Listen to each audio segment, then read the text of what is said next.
பிரியமானவர்களே, இயேசு கிறிஸ்துவின் நாமத்தில் உங்களை நான் வாழ்த்துகிறேன்.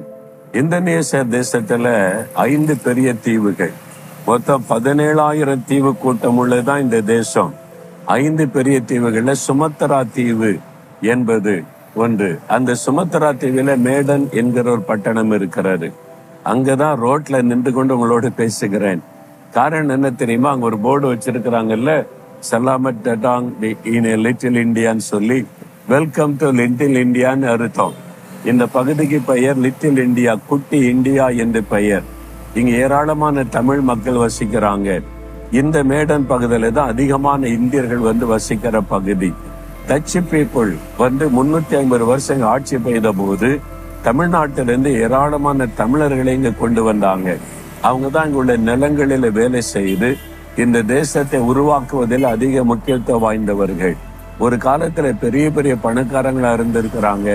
அதன் பிறகு பாவத்துல விழுந்து குடிச்சு வெறிச்சு எல்லாத்தையும் இழந்துட்டாங்க. என்ன இங்க உள்ளவங்க சொல்றாங்க.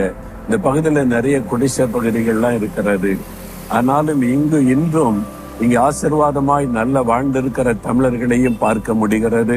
பெரிய செல்வந்தர்களாய் இருக்கிறவங்களையும் பார்க்க முடிகிறது.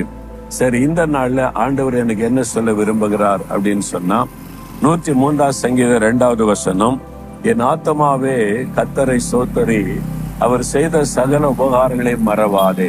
முதலாவது, ஆண்டவர் செய்த நன்மைகளை நம்ம மறக்காதபடி நினைவு கூற வேண்டும். அதான் ரொம்ப முக்கியமான ஒரு விஷயம். தேவன் செய்த நன்மைகளை நினைவு கூர்ந்து துதிச்சிங்கன்னா தொடர்ந்து அவர் நன்மைகளை செய்வார்.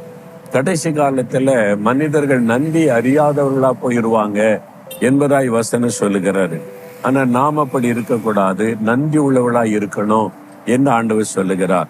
அதனாலதான் நம்ம தினந்தோறும் என் ஆத்மாவே கர்த்தரை ஸ்தோத்திரி, அவர் செய்த நன்மைகளை மறந்துடாதுன்னு சொல்லி அந்த நன்மைகளை சொல்லி ஆண்டவரை துதிக்கணும். ஆவிக்குரிய நன்மைகள், சரீர நன்மைகள், உலக நன்மைகள், பாதுகாப்பு, எத்தனை நன்மைகள் ஆண்டவர் செய்திருக்கிறார். ஒவ்வொன்றுக்கும் ஆண்டவரை துதிக்க துதிக்க ஆண்டவர் பார்ப்பார், என் பிள்ளைகள் நன்றி உள்ளவங்களா இருக்கிறாங்க, அதனால நான் தொடர்ந்து அவங்களை ஆசீர்வதிக்கணும்னு சொல்லி தொடர்ந்து அற்புதங்களை செய்வார். நன்றி இல்லாதவங்களை தேவன் எப்படி ஆசீர்வதிக்க முடியும்? ஆண்டவர் செய்த நன்மைக்கு நம்ம நன்றி இல்லாமல் நடந்து கொண்டு ஆண்டவர் ஆசீர்வதிக்க முடியுமா?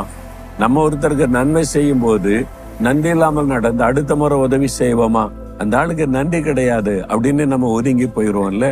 ஆனா ஆண்டவர் அன்புள்ளவர், இரக்கமுள்ளவர், அதெல்லாம் பார்க்கறது இல்லை. ஆனாலும் நம்ம நன்றி சொன்னா அவருடைய உள்ள மகிழும் இல்ல.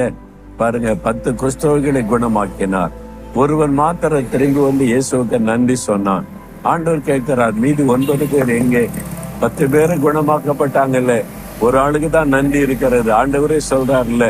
அப்ப அவர் உங்களிடத்துல நன்றியை எதிர்பார்க்கிறார். என் ஆத்மாவே கர்த்தருக்கு நன்றி சொல்லு, அவர் செய்த நன்மைகளை மறவாதன்னு ஆண்டவரை துதிங்க. சரியா?